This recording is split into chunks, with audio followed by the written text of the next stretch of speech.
कौन? संसार में 4 लोग जो थे वो शब्द भेदी बाण चलाना जानते थे, शब्द समझकर बाण चला देते थे।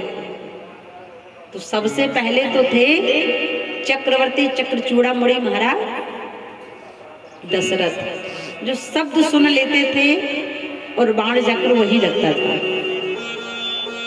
सबसे पहले चक्रवर्ती चक्रचूड़ामणि महाराज दशरथ, और दूसरी थी जो शब्द भेदी बाण चलाने में निपुण थी, और वह है माता कैकेयी। और तीसरे शब्द भेदी बाण में निपुण थे भगवान राम।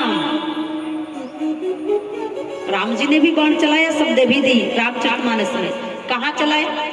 बोले जब भगवान राम समुद्र से पार गए, सीता माता को वापस लाने के लिए, रावण से युद्ध करने के लिए गए, तो भगवान श्री राम जब समुद्र पार करके लंका पहुंच गए, तो भगवान जब लंका में खड़े थे समुद्र के किनारे, तो भगवान की दृष्टि ऊपर पड़ी। अब भगवान ने देखा कि आकाश मार्ग में है जो ढोल बज रहा है, नगाड़ा बज रहा है, नाना प्रकार की नृत्यांगनाएं नृत्य कर रही हैं, बसंत ऋतु मानो लुभा रही है। और दूसरी ओर देखा रावण बैठा है, उस रावण की सभा में रावण का जो छत्र मुकुट था वो चमक रहा है। वो चमक कैसे रहा है? बिजली के समान। और वहीं बगल में बैठी मंदोदरी, तो मंदोदरी के कान में जो कर्णफूल थे वो भी बिजली के समान चमकते हुए दिखाई दे रहे थे।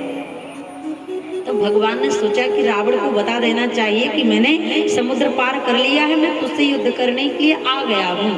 तो भगवान ने अपनी उपस्थिति बताने के लिए वहां पर शब्द भेदी बाण चलाया। उस शब्द भेदी बाण जब चलाया तो रावण का मुकुट गिर गया, मंदोदरी के कर्णफूल गिर गए। जब रावण के मुकुट में भगवान का बाण लगा, मंदोदरी के कर्णफूल में लगा, तो आकर के राम जी के चरणों में वो गिर गए।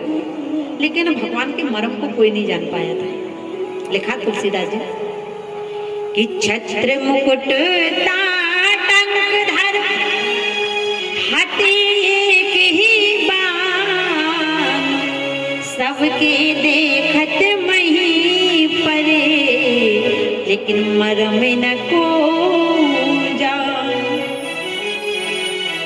तो भगवान राम ने शब्द भेदी बाण चला। लेकिन आप लोग कहोगे ये चौहान जी की कथा बता रहे हैं, तो तीसरे भगवान राम है जो शब्द भेदी बाण चलाना जानते हैं। और चौथे कौन है?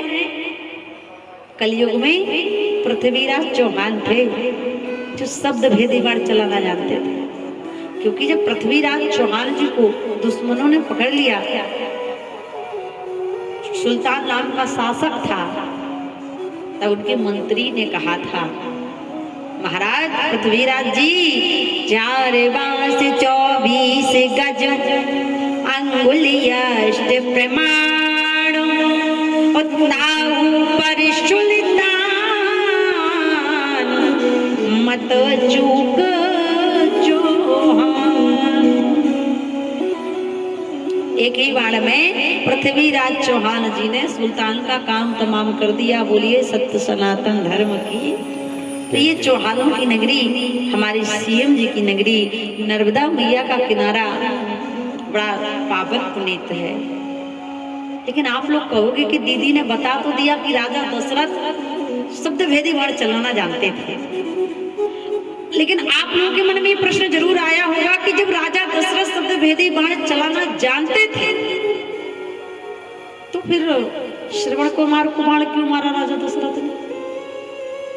क्योंकि जब श्रवण कुमार ने, आपकी शंका को दूर कर दिया, क्योंकि जब श्रवण कुमार ने अपने माता पिता को जल पिलाने के लिए पात्र उठाया और जल भरा, तो आवाज कहां से निकली? तुम्बी से। तो बाण तुम्बी पर लगना चाहिए, ना कि श्रवण कुमार। तो राजा दशरथ ने शब्द भेदी बाण, लक्ष्य भेदी बाण तो तुम्बी पर ही चलाया था, लेकिन पीछे से बाण चलाने वाला कोई और था। और वह कौन था? वह कोई साधारण नहीं था पुरुष। बोले वह पुरुष था 4 वेद 6 शास्त्र 18 पुराण जानने वाला, और साथ में 14 विद्याएं जानने वाला। और वो ऐसा वैसा नहीं था, वह था लंकाधिपति रावण।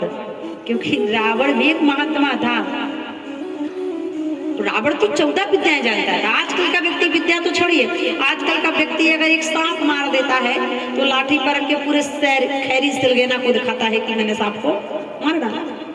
लेकिन रावण तो 14 विद्याएं जानता था। वो विद्याएं कौन सी है रावण की?